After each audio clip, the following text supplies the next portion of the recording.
Assalamualaikum warahmatullahi wabarakatuh.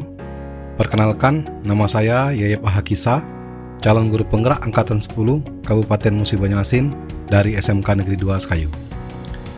Di video kali ini, saya akan memaparkan koneksi antar materi Modul 2.2 Pembelajaran Sosial dan Emosional. Pertanyaan pemantik pertama, apa kesimpulan tentang perubahan pengetahuan, keterampilan, sikap sebagai pemimpin pembelajaran setelah mempelajari pembelajaran sosial dan emosional? Setelah mempelajari pembelajaran sosial dan emosional atau PSE, terjadi peningkatan dalam pengetahuan, keterampilan, dan sikap sebagai pemimpin pembelajaran. Pengetahuan tentang 5 kompetensi sosial emosional yang meliputi kesadaran diri, manajemen diri, kesadaran sosial, keterampilan berelasi, pengambilan keputusan yang bertanggung jawab, dan cara mengimplementasikannya dalam praktik mengajar dan kurikulum. Dalam hal keterampilan, saya mendapatkan keterampilan baru tentang bagaimana membuat sebuah rencana pelaksanaan pembelajaran atau RPP yang mengintegrasikan pembelajaran sosial emosional dalam kegiatan pembelajaran. Saya belajar tentang apa yang harus dilakukan di kelas untuk meningkatkan kompetensi sosial emosional murid. Dengan meningkatnya pengetahuan dan keterampilan saya tentang pembelajaran sosial emosional, hal tersebut mempengaruhi cara berpikir saya, sikap, tingkah laku, dan perbuatan saya dalam menyikapi berbagai hal, baik di lingkungan sekolah maupun di lingkungan masyarakat, menjadi lebih positif, penuh kesadaran diri, menjadi lebih empati, dan membuat keputusan yang bertanggung jawab. Pertanyaan pemantik kedua, apa kaitan pembelajaran sosial dan emosional yang telah Anda pelajari dengan modul-modul sebelumnya? Pembelajaran sosial emosional atau PSE terkait erat dengan modul-modul sebelumnya.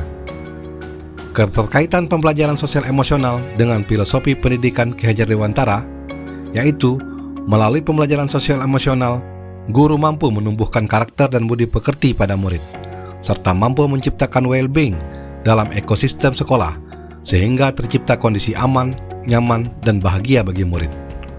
Hal ini sejalan dengan filosofi pendidikan Ki Hajar Dewantara, yaitu menuntun segala kekuatan kodrat yang ada pada anak agar mereka dapat mencapai keselamatan dan kebahagiaan yang setinggi-tingginya, baik sebagai manusia maupun sebagai anggota masyarakat.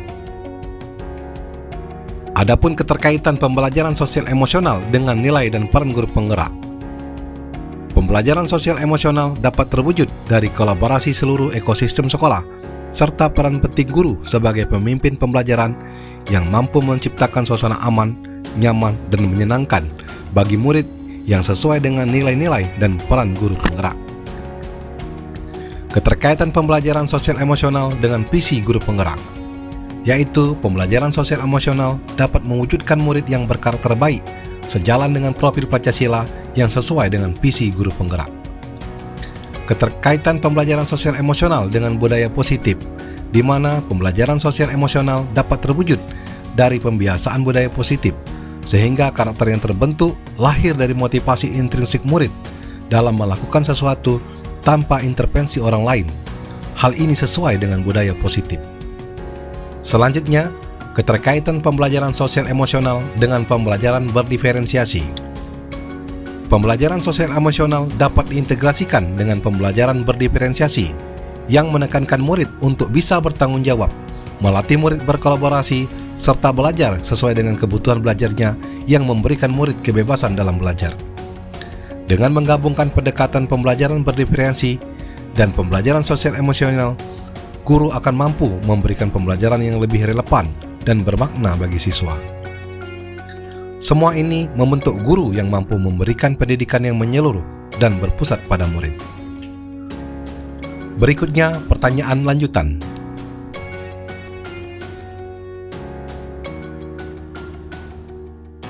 Sebelum mempelajari modul ini, saya berpikir bahwa pembelajaran sosial dan emosional atau PSE hanya berkaitan dengan pengembangan karakter siswa, sehingga fokus utama saya adalah pada aspek akademis. Setelah mempelajari modul ini, ternyata pembelajaran sosial emosional juga sangat penting dalam membentuk lingkungan belajar yang positif dan mendukung kesejahteraan psikologi siswa dan guru. 3 hal mendasar dan penting yang saya pelajari. Yang pertama, menerapkan 5 kompetensi sosial dan emosional di lingkungan sekolah, baik di luar maupun di dalam kelas untuk guru dan murid, yakni kesadaran diri, manajemen diri, kesadaran sosial, keterampilan berelasi, serta pengambilan keputusan yang bertanggung jawab. Yang kedua, menerapkan praktik kesadaran penuh atau mindfulness untuk dapat melatih diri dalam mengolah dan mengontrol diri saat berada pada situasi dan kondisi yang berada di titik berat dalam menjalankan suatu kegiatan berupa teknik stop. Yang ketiga, menerapkan 4 indikator pembelajaran sosial emosional yang berkaitan dengan kelas dan sekolah, seperti pengajaran eksplisit, integrasi dalam praktik mengajar guru dan kurikulum akademik, penciptakan iklim kelas dan budaya sekolah, dan penguatan KSE, pendidik dan tenaga kependidikan di sekolah. Perubahan yang akan saya terapkan di kelas dan sekolah. Adapun perubahan yang akan saya terapkan bagi murid, yang pertama yaitu mengintegrasikan pembelajaran sosial emosional di dalam kegiatan pembelajaran dengan melakukan pembukaan hangat, kegiatan inti yang melibatkan murid secara aktif, dan penutupan dengan optimistik. Yang kedua, mengintegrasikan latihan kesadaran diri dan manajemen emosi ke dalam rutinitas harian, serta membangun budaya kelas yang menghargai keberagaman dan kerjasama. Kemudian yang ketiga, melaksanakan pengajaran eksplisit di aktivitas dalam kelas maupun kegiatan ekstrakurikuler. Selanjutnya, bagi rekan sejawat, yang pertama, menerapkan ide penguatan kompetensi sosial dan emosional dengan memberikan praktik menjadi teladan yang ditunjukkan dengan perilaku datang tepat waktu, melaksanakan tugas sesuai dengan tugas pokoknya, serta membangun komunikasi efektif dengan semua warga sekolah. Selanjutnya, berkolaborasi dalam kegiatan apapun, serta aktif dalam komunitas belajar. Kemudian yang kedua, mengadakan sesi diskusi rutin tentang pembelajaran sosial emosional, serta menciptakan komunitas dukungan bagi guru untuk berbagi praktik terbaik dan strategi dalam mendukung kesejahteraan emosional dan sosial siswa. Demikianlah pemaparan saya tentang koneksi antar materi modul 2.2 pembelajaran sosial emosional. Terima kasih. Salam guru penggerak. Wassalamualaikum warahmatullahi wabarakatuh.